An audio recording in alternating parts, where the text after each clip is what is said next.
Go down a little side road here. About Mom and Dad. They met formally and fell in love truly right here in Macon, Georgia. 4th of July, downtown in a gazebo, playing a band concert. Gazebo's been gone some time now. Toward the end of the program, they'd gotten into Stars and Stripes forever. Dad was on clarinet, Mom was on piccolo. She just bought a new one. And they'd reached that part where it goes into the finale and it slows down, kind of, you know, the da da da da da da da da da da da. That's the piccolo part, you know. Well, apparently, Dad saw something he'd never seen before. Because according to his account, he jumped up, shouted, "I love you!"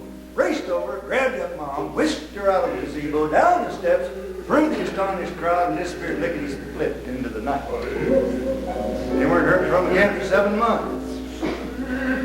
What they done was take out all their savings, catch a slow boat to Cuba, with essentially just the clothes on their backs, their instruments, and a book of Mozart duets. Well, you can see it's perfectly natural for me to be in show business.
Well, as I was saying, I had my heart set on going into show business.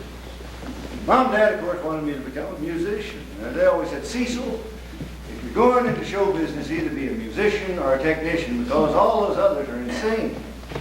Wasn't anybody crazier than my folks. But I tried to follow their wishes. Took up clarinet, and I found out it was hard work. Took 3 years to get a sound that didn't make the dog howl. So I decided, since I'm lazy, I ought to be in management. Well, to get me off on the right foot, my grandmother got me a job as an usher, right here in this sweeping popcorn. First night on the job, the Marx Brothers were playing that stage right up there. They needed somebody to help pull a rope, so that at some point in the show, Harpo could fly. Well, I volunteered, and I was accepted. When the time came, pulled that rope, and I got such a feeling. Must have been something like Dad felt downtown Macon, 4th of July. Stars and stripes forever. So, I decided to be a stagehand. You know, instead of sweeping popcorn, I'd mop the stage floor. Paint flats, change light bulbs, whatever. And I loved every second of it. For 5 years, until I was drafted. And they sent me over to France in the infantry. Saw a lot of action, got a scar on the forehead to prove it. Mom and Dad signed on with the USO band, toured with Bob Hope. He died in a plane crash off the Philippines. Just lost the musicians and plane crew, though. The stars, fortunately, were on another plane. And did lose costumes and scenery, though. Say something. Could you help me get these dummies out of here? Get them out of the hall real quick. Get this thing to roll. Either he's on or you can. I'll put it on the list. Okay, see that. That ought to do it. Thanks a lot. Good. Oh, trapdoor. That's good.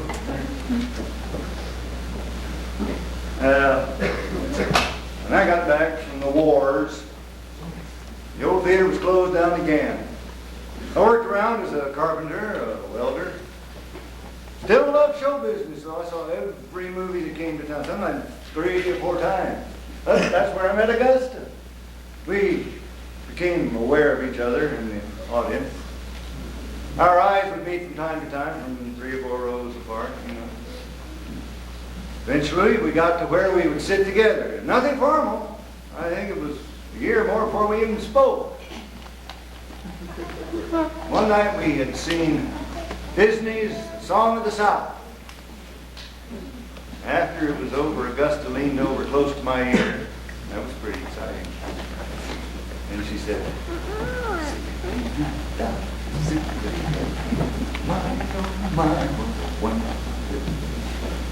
that was it. I'm telling you all this about Augusta and me because we're the reason this theater is open today. See, movies weren't the only thing we had in common. After Augusta broke the ice, we discovered that she also had been an usher here. We both had swept popcorn, counted ticket stubs. Yes, we both had pulled on that rope and felt that beat. Stars and stripes. So, after we were married, we made a pact. A pact that we would do everything we could so that somehow, some way, someday this theater would be open again. We designed a campaign, we raised money, we cleaned up the old building as best we could. We had benefit performances, we begged, we cajoled, we pressured, and wonder of wonders. City, which had acquired property by that time, and felt like it was a tax liability at that particular period, actually gave our little organization control of the building. Augusta's aunt, who has a lot of money and loves grand opera, set up a foundation. That helped a lot. There's still lots of work to be done, you can see, but it's open. It's got people in it. It's alive. That was our pact. That was our dream. Augusta would produce the shows, and I maintained the building, head up the technical backstage, do all the things that I love to do. It was a community project at first. All our performers were housewives and plumbers during the week, and then they'd be Broomhills and Figaros at nights and on the weekend. Some of the bigger churches were down on us for a while, but so many of the good singers were volunteering down here, and their choirs were kind of going to pot, you know. Until one year, we did Amal and the Night Visitors, featuring the pastor of the First Methodist Church, whose name was, and this is God's honest truth, John Wright Frank, although everybody knew him as J.W. Well, J.W. This is my box, this is my box, I'll never travel without my box. He was God awful. But after that show, he was always in our corner. And he carried a lot of weight for the church. This first time, I think, in about 10 years, I've been in this building during a performance. Usually I only come here when it's completely empty, even after the cleaning woman is gone. Because that's when it's really nice. When it's empty, and all the systems are shut down, air conditioning fans are quiet, it gets so still, that almost anything is possible.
that my cousin is a receptionist, a authorized West Coast agent, and I'm some hero in Cincinnati, and I have never been so embarrassed in my life. And you're not getting away with this time.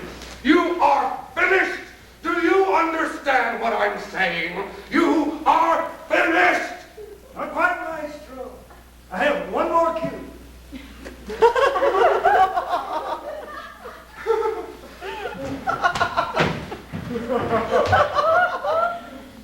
There are very, very few people in this world I simply cannot tolerate, and that's one of them. David Cousin.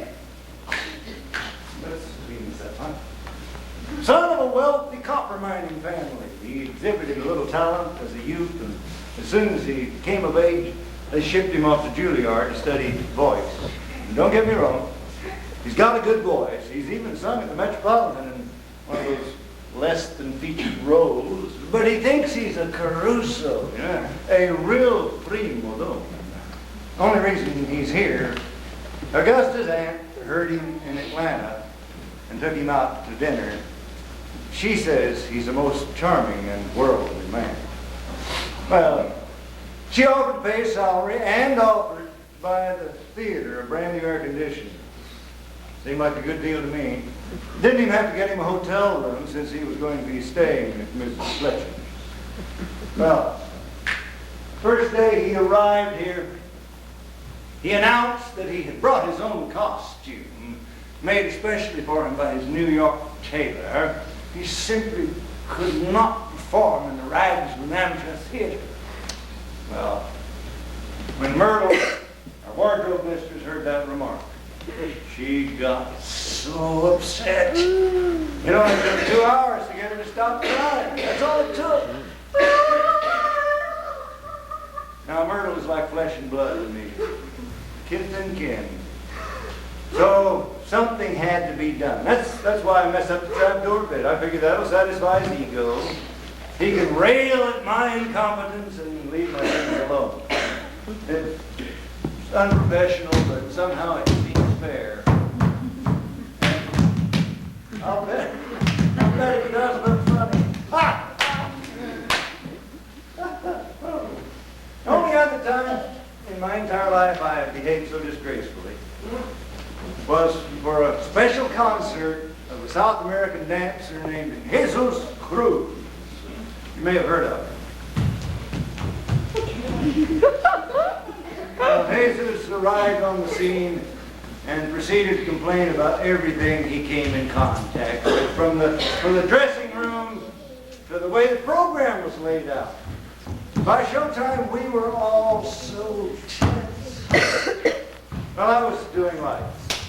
At the end of the show, it just somehow came over me that I had to take all the unproductive stuff he'd been dishing out and somehow give it back to him where it belonged. Well, toward the end of the number, he'd worked out this bit where the light came down to a single flood, and as he would move on stage, we would have to crossfade from one flood to another, so he was always bathed in this lovely pool of light. But what I did was I got a little ahead of him so that he was always bathed in a little pool of dark.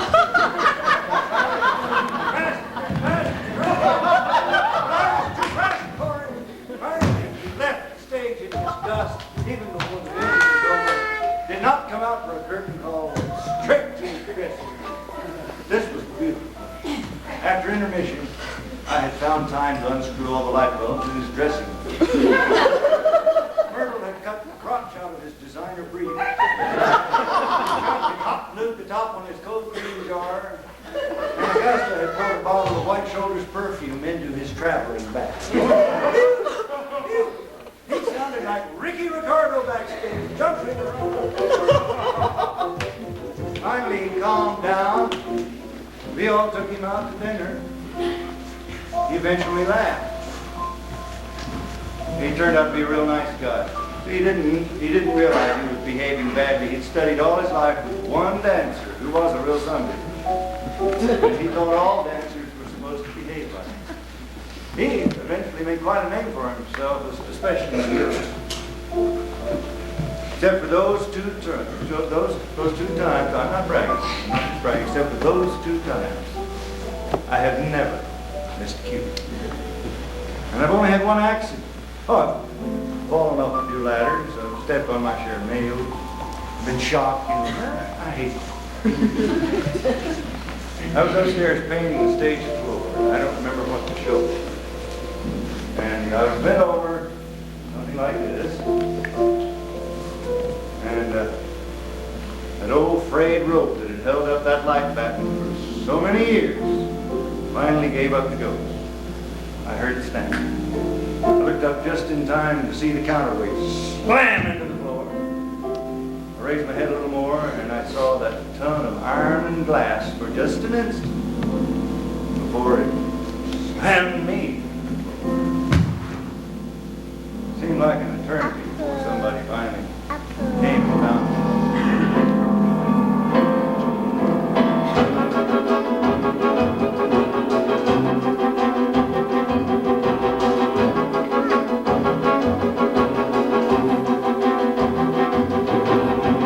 I cart the lumber, I build the sets, I climb the ladders, yet I got no regrets. I sweep out the lobby, I sweep in between every single row. I pull the curtain up, but never see the show. Don't you know that I'm a working man, working out a fantasy in a fantasy land? Yes, I am. I'm a working man, working out a fantasy in a fantasy land.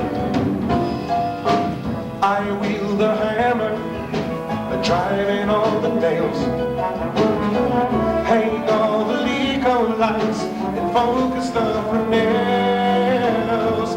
I lock the place up after everybody's gone. I double check the next day that everything's okay, 'cause like I say, the show must go on. I'm a working man, working out a fantasy in a fantasy land. Yes, I am. I'm a working man, working out a fantasy in a fantasy land. Ooh, where dreams can come true,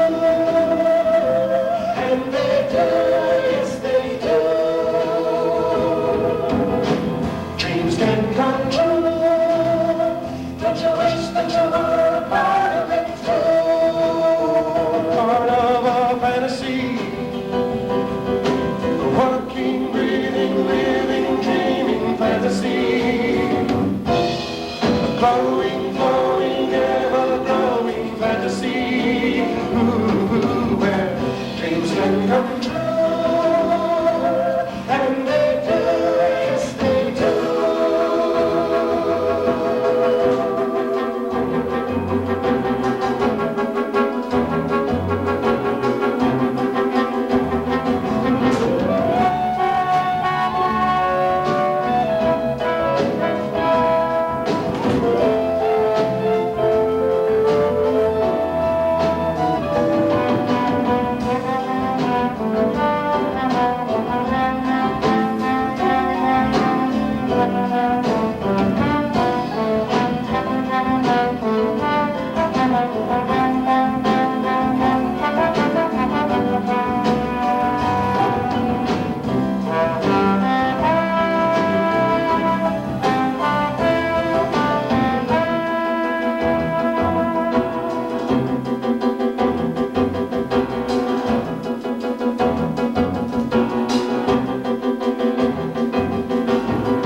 I take the chances, I jeopardize my life.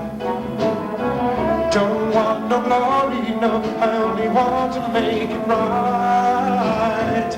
Suppose a quirk of fate should force me to retire. Who's going to pull the ropes to unveil my life's desire? We'll need another working man, working out a fantasy in a fantasy land.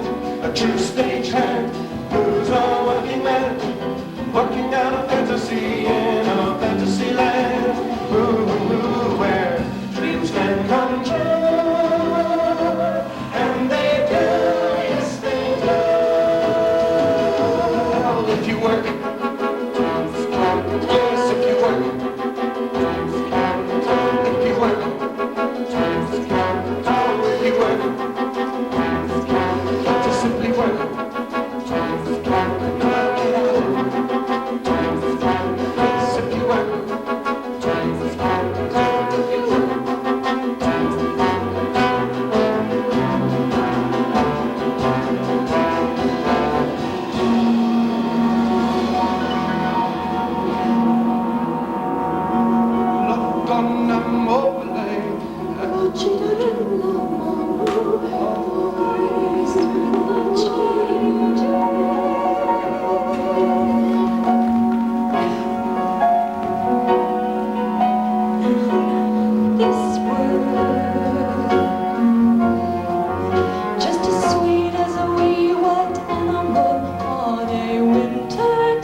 Don't be long, go sing your songs,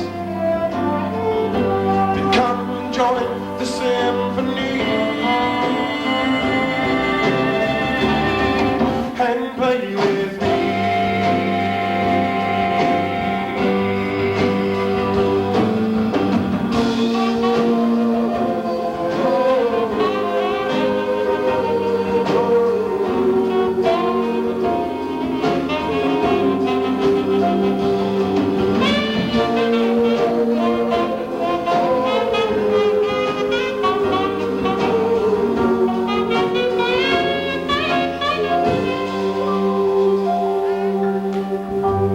Were you there? Do I care? It seems as though we will never share. It don't be long, go sing your songs, then come and join the symphony and play with me. Please play with me. Please play with me. Please play with me.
Waited for an awfully long time.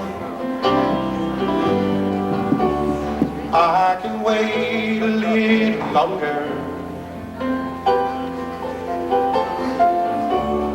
though it seems that I'm weak for my time. Every day I'm growing stronger. Show me the magical mountains covered with snow, Won't you show me the magical places where we can see? 'Cause once we're free of the day-to-day places we all must know, then we'll see there's a better time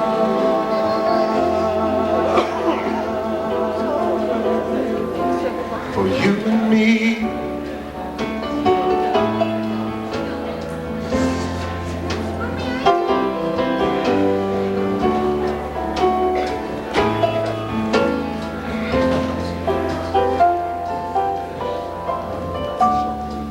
Chasing rainbows used to be my style,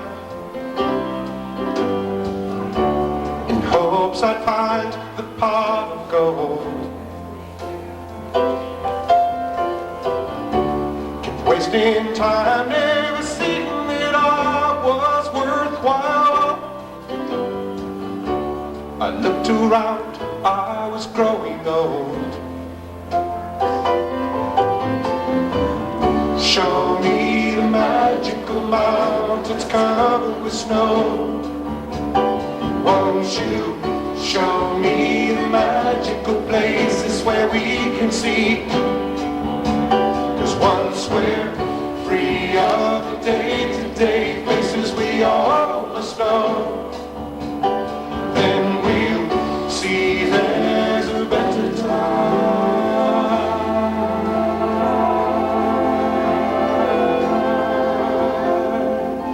for you and me.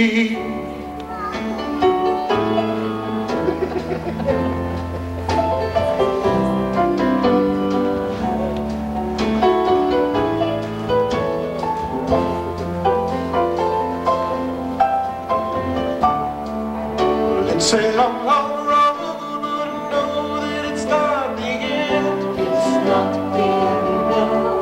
All roads may lead to Rome.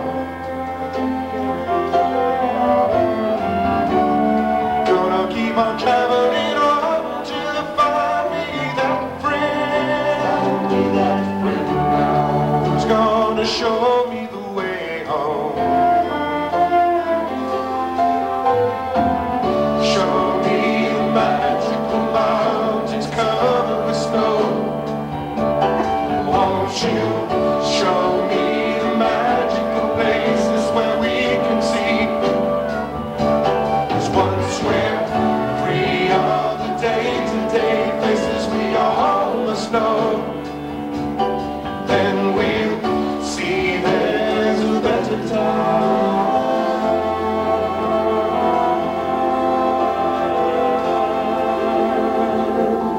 for you and me.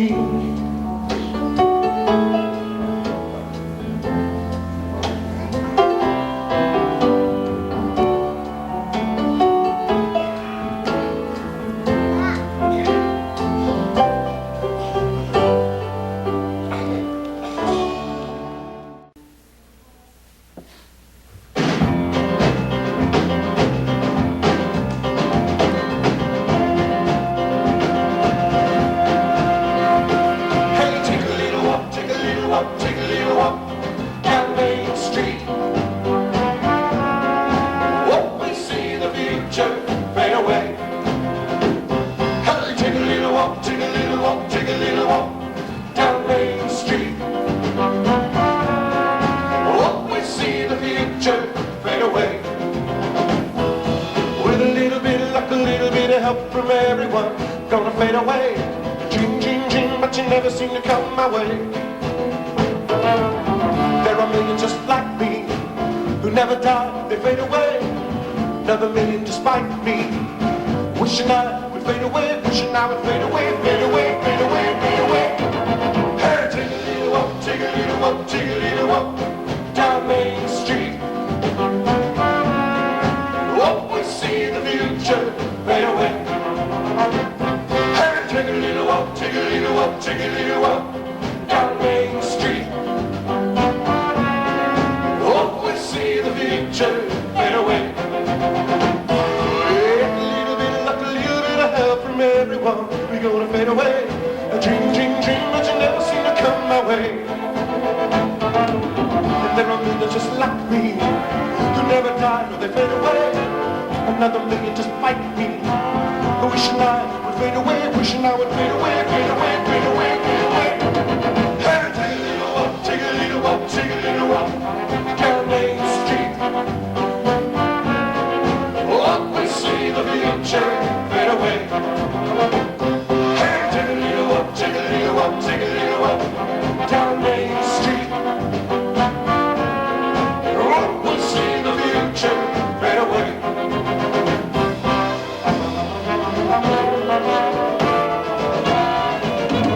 Hey, take a little walk, take a little walk, take a little walk down Main Street. What we see the future fade away. Hey, take a little walk, take a little walk, take a little walk down Main Street. What we see the future fade away.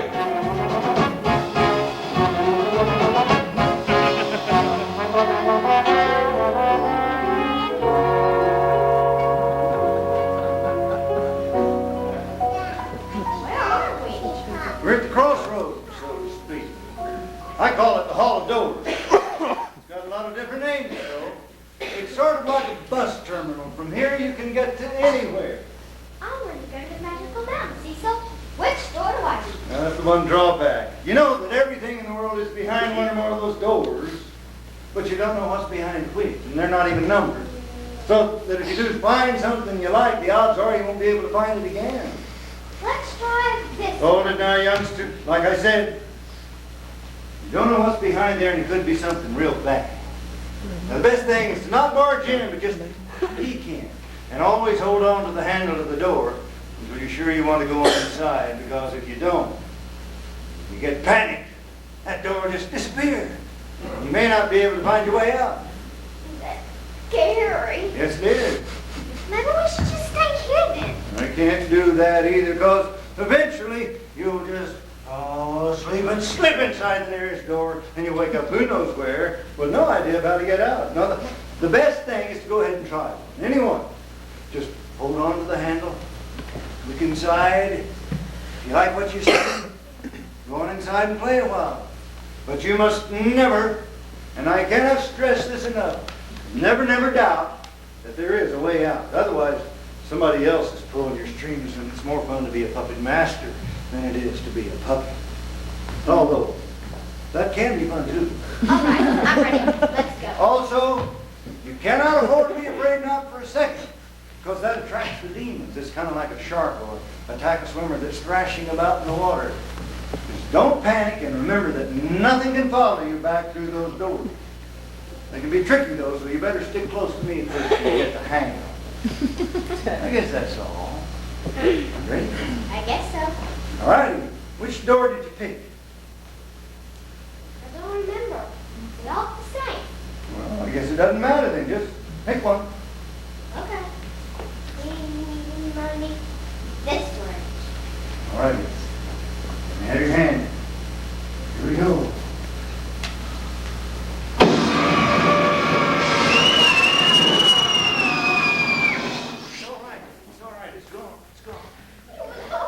Yes, it reminded me of the war. Orders, not fun. But you see, unless we were afraid it couldn't hurt us. And besides, that's about as bad as I'd ever seen it. You ready to try again? Guess so. Man. Here we go.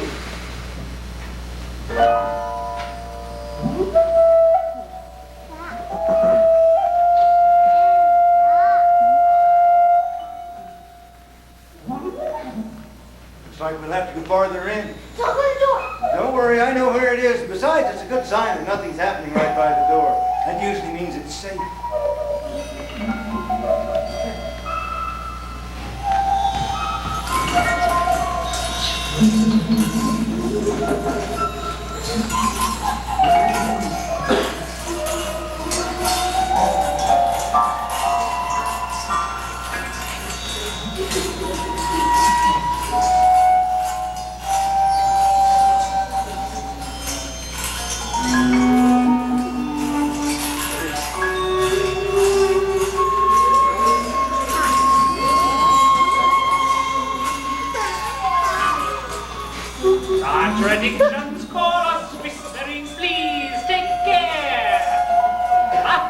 have me here.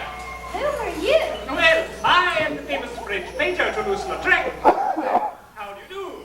Do not be so foolish as to judge a man by his eyes, eh? Come, let's drink.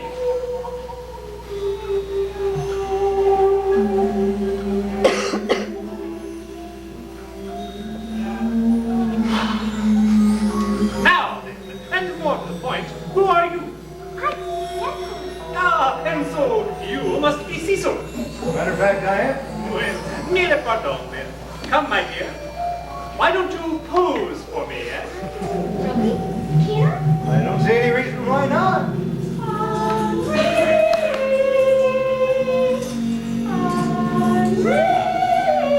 Oh dear, well, I'm very much afraid I have to say I'm sorry for today, my dear. You see, I promised this beautiful lady a tour de France, and afterwards a portrait in my private studio. So what about me? Well, perhaps later, when you're a bit, older. Au revoir. Goodbye. Au revoir.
You'll stay here? I want to play with everything. Everywhere. Don't you like it here? Where? Here. Where's here? Here.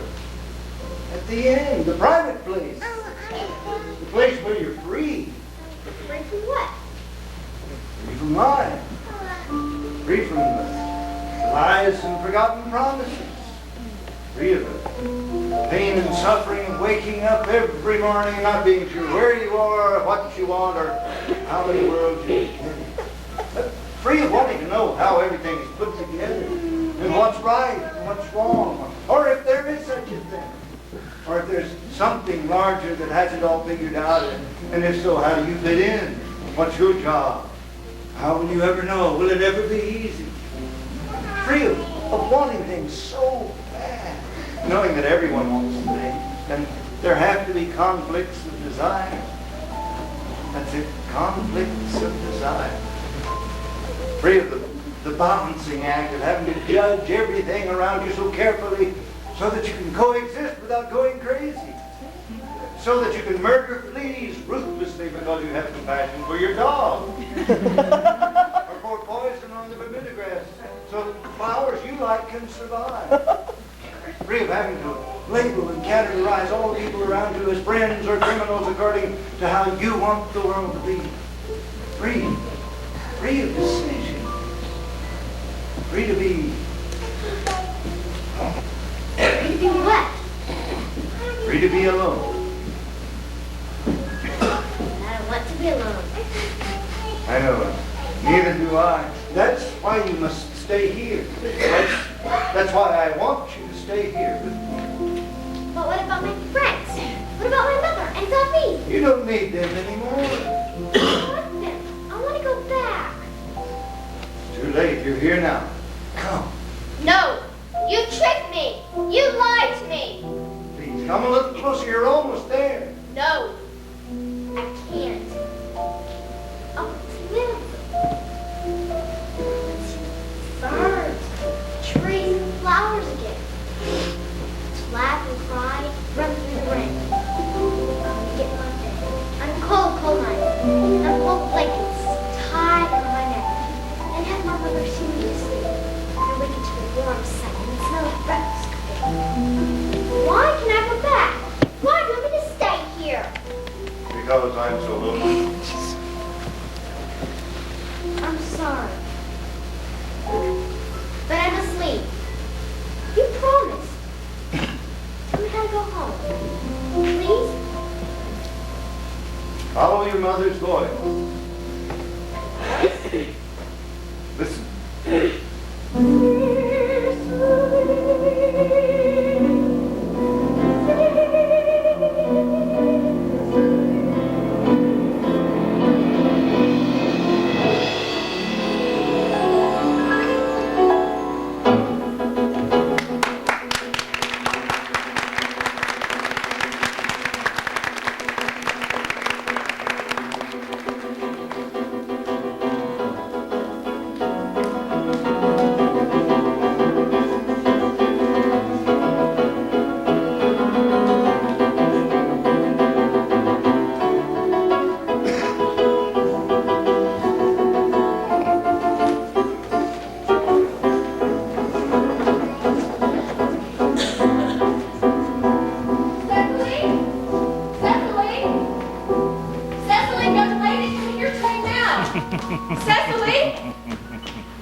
Well, it's okay now. The mystery's been solved and we can all get out of here. You coming with us, Chuck?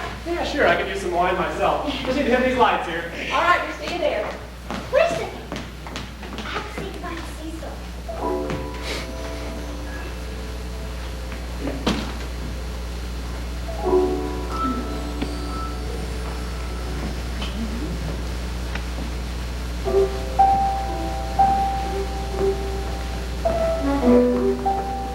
I want to meet Cecil. How do you do?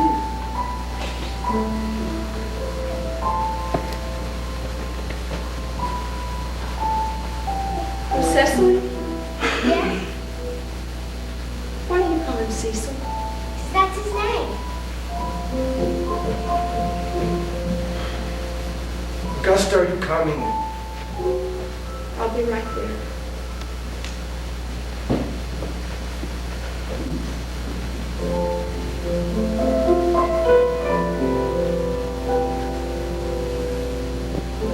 Cecil?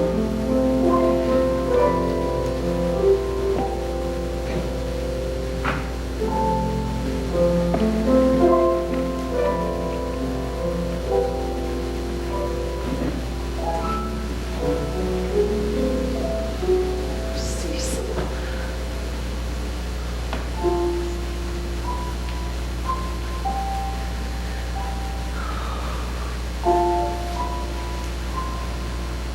Augusta, don't be afraid. I can't hurt you. Is he really you? Yes, my daughter. You can't touch me. How are you? I'm fine.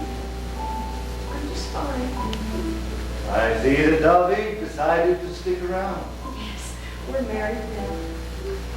David's really turned into a very nice person. Not at all the way you must remember. I should hope not. I met Cecily. She looks just like you. Oh, indeed, she's much more like me. Tall and thin. She has your eyes like windows to the sky. I like her very much. Oh, I do too. I wish you could have known her when she was young. So full of life. Now, Augusta, there's no reason to cry. I miss you so much. I know. I miss you too. I must go now. No, wait. It takes too much energy to be here. No, please. Goodbye, my love. Be happy. Live long.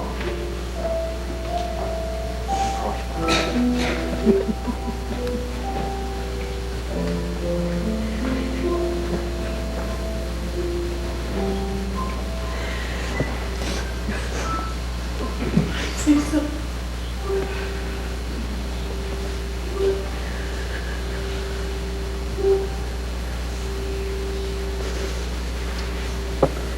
Zip, ready, two, dot.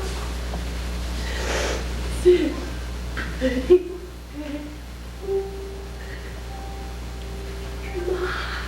oh my, what wonderful day.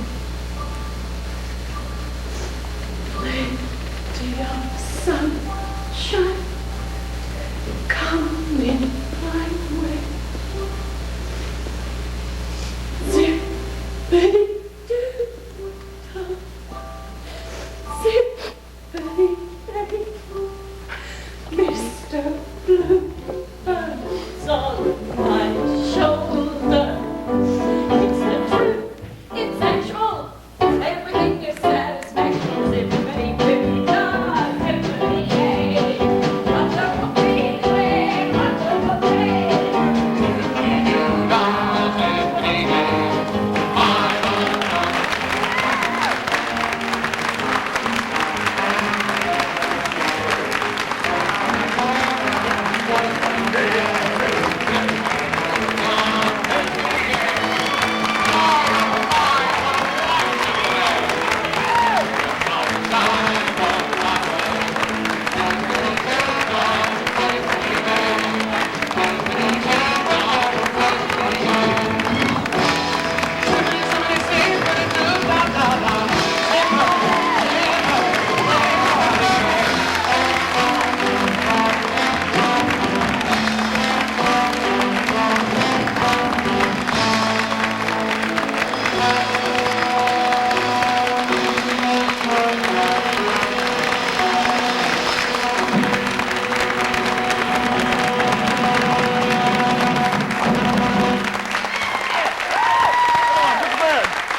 Oh well.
I'll park back that way.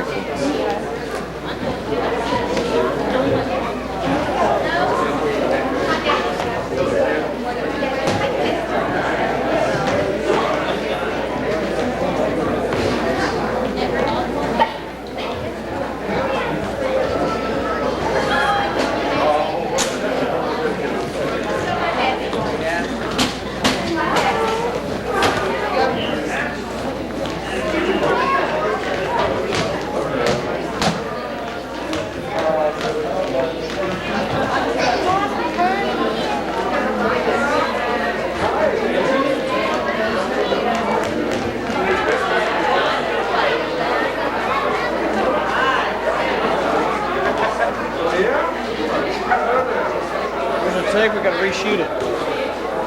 Take. Big time take.